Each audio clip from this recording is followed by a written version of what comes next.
Friends, welcome back to my YouTube channel. ഇത് കണ്ടോ? ഇതെന്താണെന്ന് വെച്ചാൽ ഇതിൻ്റെ പേരാണ് പറഞ്ഞത് മോര് മുക്കടി. ഇതിങ്ങനെ നമ്മൾ രസം ഉണ്ടാക്കുന്ന പോലെ മോരും ഇതുപോലെ ഇങ്ങനെ ചുമ്മ എന്താ പറയുക, ഇതിന് വേണ്ടിയിട്ട് വെളുത്തുള്ളി, ചെറിയുള്ളി, പച്ചമുളക്, കറിവേപ്പില, കുറച്ച് കടുകും കുറച്ച് ഉലുവയും കൂടി ചേർത്തിട്ട് ജസ്റ്റ് ഒന്ന് താളിച്ചെടുക്കുക. എന്നിട്ട് ആദ്യം കടുക് നന്നായിട്ട് ഇട്ടുക, പിന്നെ ഉലുവ ഇടുക, പിന്നെ ഇതെല്ലാം കൂടി ഇട്ടിട്ട് ജസ്റ്റ് ഒന്ന് മൂത്ത് വരുമ്പോൾ, ഉള്ളിലൊക്കെ മൂത്ത് വരുമ്പോൾ എന്താ പറയുക, നമ്മുടെ മോര് ഒന്ന് ജസ്റ്റ് ഒന്ന് മിക്സിയിലിട്ട് അടിച്ചിട്ട് അതിലേക്ക് ഒന്ന് ഒഴിച്ചു കൊടുക്കുക. കുറച്ച് മഞ്ഞൾപ്പൊടി ഇടുക. അത്രേ ഉള്ളൂ. ഇതിൻ്റെ പേരാണ് മോര് മുക്കടി എന്നാണ് ഇവിടെ പറയുന്നത്. നിങ്ങളുടെ അവിടെ എന്താ പറയുന്നത് അറിയത്തില്ല. സാധാ കാച്ചിയും പോലത്തെ വേണമെങ്കിൽ പറയാം. ഓക്കെ, നല്ല ടേസ്റ്റാണ് കേട്ടോ. നല്ല എന്താ പറയുക, ചുമ്മ ഇപ്പോൾ ചോറിൻ്റെ ഒപ്പം കഴിക്കാൻ പറ്റില്ലെങ്കിൽ എന്താ പറയുക, ചുമ്മ ഇന്ന് കുടിക്കാം. എനിക്ക് ഭയങ്കര ഇഷ്ടമാണ്. അപ്പോൾ ഞാൻ ഇന്ന് കുടിക്കാൻ പോകണം കേട്ടോ. എനിക്ക് ചോറിൻ്റെ ഒപ്പമാണ് ചുമ്മ. ഇപ്പോൾ രസമൊക്കെ നമ്മൾ ചോറിൻ്റെ ഒപ്പം കഴിക്കാണ്ട് വെറുതെ കുടിക്കുമല്ലോ. അപ്പോൾ അതുപോലെ തന്നെ ഈ മോര് മുക്കടി ഞാൻ ചുമ്മ കുടിക്കാൻ കേട്ടോ. എനിക്ക് ഭയങ്കര ഇഷ്ടമാണ്. ഈ ചുമ്മാ പച്ചമോര് കഴിക്കുന്നേക്കാൾ ഭേദം ഇതാണ്.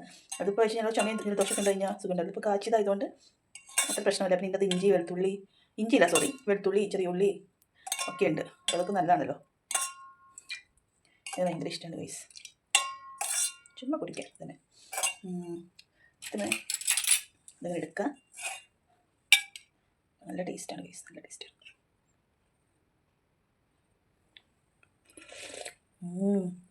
ഒന്നും പറയണ്ട, നല്ല ടേസ്റ്റാണ്.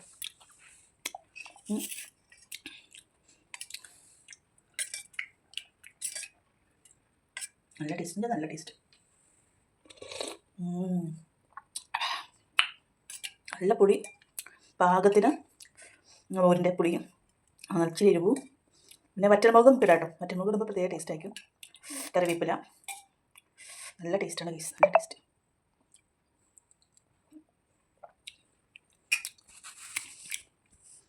ഉപ്പ് നമുക്ക് സ്പൂൺ തന്നെ വേണമെന്നില്ല. സ്പൂണൊക്കെ മാറ്റി ഇതിങ്ങനെ കൈ വെച്ചിട്ട് അങ്ങനെ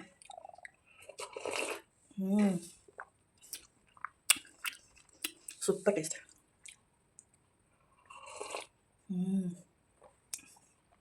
ഇത് രാവിലെ കഞ്ഞിയോടൊപ്പം ഒഴിച്ച് കഴിക്കാം കേട്ടോ. നല്ല ടേസ്റ്റാണ്. കുറച്ച് മുളക്, ഇങ്ങനെ കാന്താരി മുളകോ സാധാ മുളകോ ഒന്നും വേണ്ട. നമ്മുടെ വറ്റൽമുളക് ജസ്റ്റ് എന്താ പറയുക, തീയിലൊന്നാക്കിയിട്ട് ഒന്നൊന്ന് കൈ വെച്ചിട്ട് ഇങ്ങനെ ഞരടി ഈ ചോറിൻ്റെ ഒപ്പം ചിരുപ്പൊക്കെ ഇട്ട് ടേസ്റ്റ് കഴിച്ച് നല്ല ടേസ്റ്റ് ആയിക്കോട്ടെ. നല്ല ടേസ്റ്റ്, നല്ല ടേസ്റ്റാണ് ഗൈസ്. ഞാൻ ഒരു ദിവസം ഉണ്ടാക്കി കാണിച്ചു തരാം.